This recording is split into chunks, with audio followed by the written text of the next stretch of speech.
As the most sane anime enjoyer, I haven't given anime girls' clothing a first thought, let alone a second one. And who would? So many complicated folds, and they all have to follow some logic too. But in this week's study, I found the most obvious mistakes that you and I make, and the simple ways to make better clothing right away. This time, I'm not studying anyone. I'm studying real life, which is hard to comprehend when you don't have one. Overwatch, anime, crack, Cupid, repeat. Mikasa is the subject of today, and instead of the typical thirst trapping the average Mikasa fan drools for, we've got her in an out-of-character setting. Mikasa, the clothing model. What an unlikely sight. But for a lore backstory, Aaron asked her to. The voices in his head told him, and for once it was a holy revelation.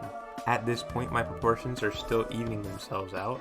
This longer, taller body type is really cool to me. It isn't the first time I've drawn my characters at this ratio, but I think after this one, I'll call it my style's official ratio. Feels more adultish or serious. In my manga, people are going to be getting murked, dying, left and right. It's a dark seinen, so I can't proceed with the typical baby proportions and take myself seriously. My reference picture was bent over 90 degrees damn near. Don't ask where I found it, but she didn't look natural like that on modeling set, so she ends up staying more upright. So much tweaking due to my last video's lessons, and damn, it took me so long. My sketch is great, but it crawled at a snail's pace. My shading took only a third of the time that my sketch took. I got this comment on my last video calling me the sus TPPO, so I had to start with the socks first, for the universal, unbreakable protection, as I talk about men and their Speaking of hunks, next video I'm drawing Isagi Yoichi, learning to draw effects since Blue Lock has so many. If you haven't seen Blue Lock, add it to your list because it is peak. I can vouch for it heavily 100%.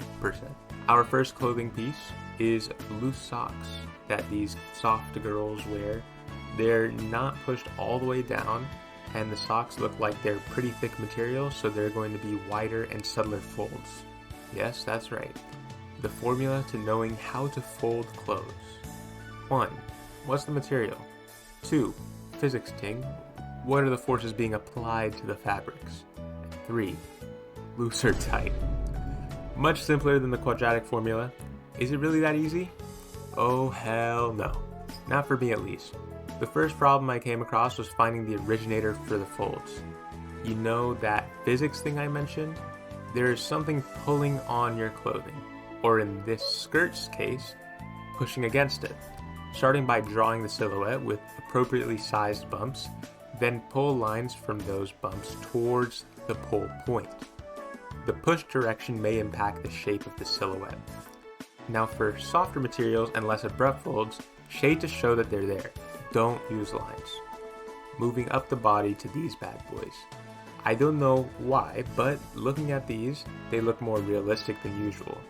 It could be that the shape is less abrupt, or what I'm thinking is that they're lower down on the chest. I ended up placing them there properly because I was going to draw some muscle definition because it's Mikasa, and someday I'll come back and I will. But that fleeting thought had me create some of the best jugs I've ever drawn. I tried making this video more educational. Let me know if you prefer it. Back down to our next fold of this video, the skirt. I actually have experience drawing skirts, but this one was extra hard. The angle it's coming from just didn't add up to me.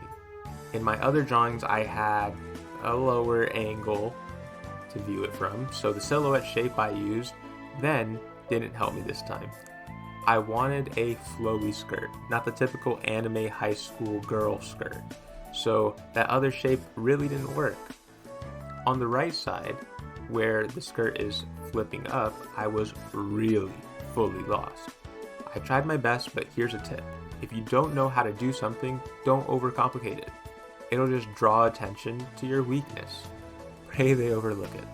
The only decision left for me to make during the lining phase this time was the tips of the hair, which is probably one of the only acceptable things to not have planned, but still not preferable.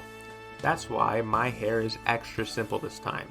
But to be fair, Mikasa doesn't have much to work with in general. Head built like Rock Lee. I stayed up till midnight making this, so I had to come up with ways to color and shade that could surpass my slowness. Over and over again, I shaded the same areas. New layer, bit of detail, and repeat. The advantage of this was that it was faster and that there was less fiddling with the layers and colors. Also, you get to have a greater variety of hues and brightness because it's stacked and jumbled. My color choices are just to mirror her scout uniform. Picking her skin color directly from the anime actually worked perfectly this time. Then I add these pink tints over the skin layer on the base layer before I get to shading.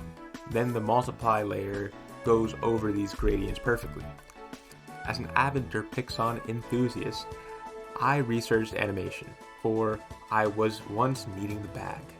Decided I would never have the wherewithal to spend that long on something, but I did pick up one thing. Using these red and blue lines as a guideline for the lighting and shading makes the next phase even more brainless, which is great because then you could have a more instinctual approach, but without going too far to the point that it trashes things. The shading is all my color covered in a multiply layer, which offers much less color variance but quicker rendering times. My sketch took me so long at this point, so I had to speed up. I had to unlock something new.